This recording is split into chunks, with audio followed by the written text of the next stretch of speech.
Hello, welcome to the College Investor Audio Show. You're in the right place if you have recently received an inheritance. Today we talk about how to handle that massive windfall you just received. If you know somebody in your family, maybe your friends that are in a similar situation, you can always share this podcast with them. We would greatly appreciate it. Also, hit that subscribe button so you're always up to date. We're constantly updating and adding new content to the podcast all the time.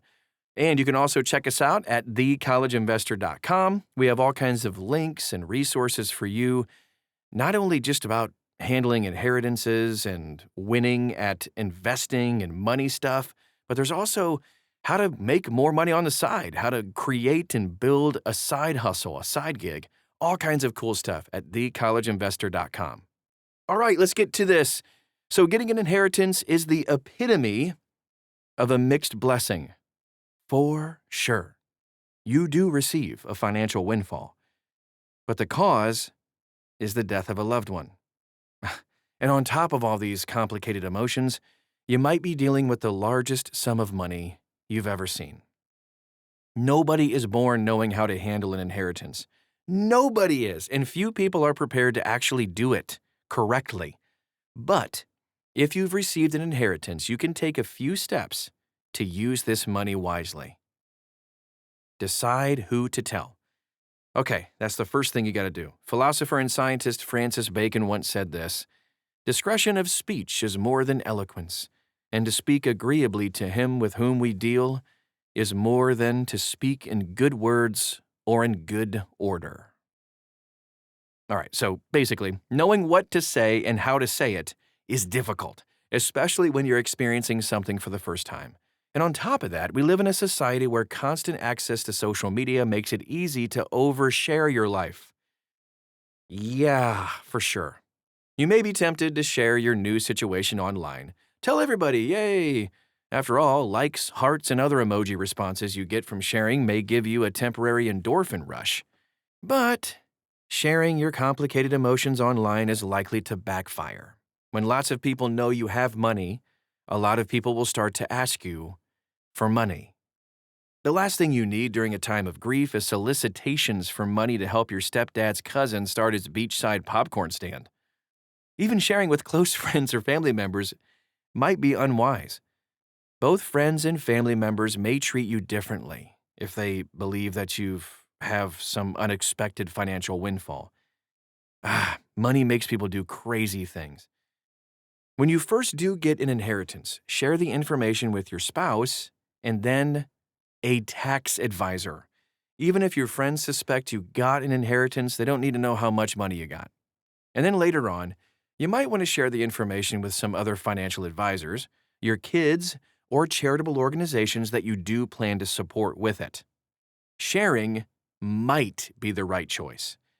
And you can always share more information in time. Instead of sharing everything all at once, take some time to decide who needs to know what. Which leads us to our next point. Take a beat. If you have a bias towards action, you might want to get your inheritance invested now. Though that's tempting, give yourself a little bit of time to start thinking straight, though. It's okay to wait 6 months or maybe even a year before you even touch the money. Use this time to grieve your loss. Learn about investing. And then identify a fiduciary advisor, keyword fiduciary, who can help you manage the large windfall. All right, the next thing you got to do. Avoid snake oil salesmen. You don't need to rush into paying off debt or investing for the future. Even rushing into getting educated could leave you vulnerable to snake oil salesmen. Whole life and annuity salespeople have especially slick sales pitches that might take you in during a period of heightened emotion. Whole life or an annuity might make sense for you. It actually did for me, but you have to take time to assess your options and get advice from a fiduciary expert, like I did, before you make any major financial moves. Fiduciary means it's just a financial professional that must legally have your best interests in mind when recommending a product or service. It's got to be all about you. Following a windfall, only take advice from fiduciary financial advisors. They are looking out for your best interests. If a person can't give you a clear answer about whether they are a fiduciary, just move on. Say, okay, thanks, bye. Good advice will allow you to adjust in the future. Bad advice could leave you financially stuck for years to come. If you must spend some money right now, consult a certified financial planner or a CFP before you spend too much of the money. A CFP can help you create a sustainable withdrawal strategy so you don't run out of money too soon. Follow the financial order of operations. That is the next step. So a financial advisor can help you develop a tax-efficient plan to manage your inheritance based on your situation and your goals. An advisor will help you take kind of that big picture view of your finances and then make a detailed plan for using your money. They'll have the expertise you need to make great decisions with the inherited money, and then most of the time your advisor will instruct you to follow a sensible order of operations that includes these things: paying off high-interest debts, investing for retirement, designing a charitable giving plan, and a whole lot more. The financial order of operations includes saving an emergency fund. Even though you think, hey, I got a bunch of money, you still have to save for an emergency. It's not fun, it's not exciting, but it gives you a firm foundation. With an emergency fund in place, you can weather broken cars, broken bones, job loss, surgeries, and other financial catastrophes. Paying off debts. Okay, so if you've got lots of debt, or any debts, an inheritance may help you pay them off. Depending on the size of your debts and your inheritance, you may be able to wipe out all of your consumer debt. And if you can, do it. Investing for the future. A well-diversified investment portfolio can help your inheritance grow. Even if you need some money right now, investing can ensure that you still have those funds a decade, 2 decades, or more down the road. And then give. Charitably, giving money to charitable organizations can be a way to enjoy your new wealth. Honor the person who died, and then build a better future.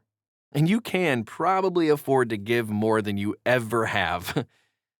But don't start giving it in kind of a scattershot way either.